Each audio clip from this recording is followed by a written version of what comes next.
Driver, ನಂಗೆ ಯಾಕೋ ತಲೆ ಎಲ್ಲ ಒಂಥರ ಆಗ್ತಿದೆ.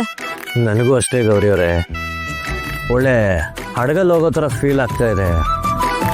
ಆದರೂ ಗೌರಿ ಅವರೇ ಒಂಥರ ಬೇಜಾರಾಗ್ತಿದೆ. ಬೇಜಾರ? ಏನು? ನೀವೆಷ್ಟು ಒಳ್ಳೆಯವರು, ಆದರೆ ನಾನೇ ಸರಿ ಇಲ್ಲ. ನಾನು ನಿಮ್ಮ ಹತ್ರ ಒಂದು ಸುಳ್ಳು ಹೇಳಿದ್ದೀನಿ. ನೀನ್ ನನ್ನ ಹತ್ರ ಸುಳ್ಳು ಹೇಳಿದ್ಯಾ? ಏನ್ ಸುಳ್ಳು? ನಾನು ಡ್ರೈವರ್ ಅಲ್ಲ, ಓನರು. ಯಾವ್ದಕ್ಕೆ? ಆ ಕಾರ್ಗೆ ಮತ್ತೆ ಆ ಮನೆಗೆ. ರಮಾದೇವಿ ಇದಾರಲ್ಲ, ಅವರು ನಮ್ಮಮ್ಮ.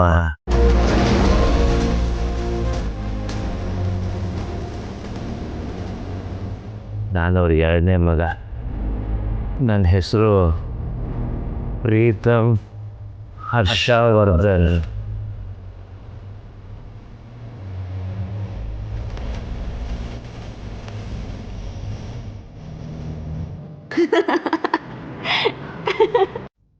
ಯಾಕೆ ನಗ್ತಾ ಇದ್ದೀರಾ?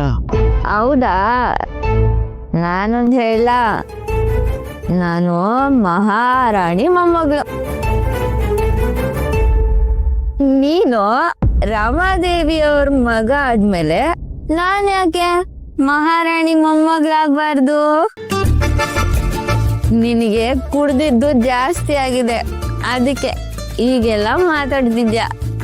ಇಲ್ಲ ಗೌರಿ ಅವರೇ, ನಾನು ನಿಜಾನೇ ಹೇಳ್ತಾ ಇದ್ದೀನಿ. ಅದು ಮೊದಲನೇ ಸಲ ನೀವು ನನ್ನ ಡ್ರೈವರ್ ಅಂದ್ಕೊಂಡ್ರ, ನಾನು ಅದನ್ನೇ ಕಂಟಿನ್ಯೂ ಮಾಡಿಕೊಂಡು ಮುಂದುವರ್ಸ್ಕೊಂಡು ಇಲ್ಲಿ ತನಕ ಎಳ್ಕೊಂಡ್ಬಂದ್ಬಿಟ್ಟೆ ಅದನ್ನು. ಆದರೆ ಇವಾಗ ದೇವರಾಣಿಗಳು ನಿಜ ಹೇಳ್ತಾ ಇದ್ದೀನಿ, ನಾನು ರಮಾದೇವಿಯವ್ರ ಮಗ. ನಮ್ಮ ಅಣ್ಣ ಯಾರು ಗೊತ್ತಾ? The great Abhimanyu Vardhan.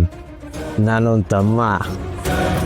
ನಾನು ನಿಮಗೆ ಸುಳ್ಳು ಹೇಳಿದ್ದೀನಿ, ಮೋಸ ಮಾಡಿದ್ದೀನಿ.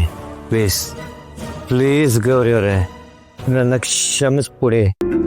ಹೌದಾ? ಆಮೇಲೆ ನಾನು ನಿಮ್ಮ ಹತ್ರ ಇನ್ನೊಂದು ನಿಜ ಹೇಳ.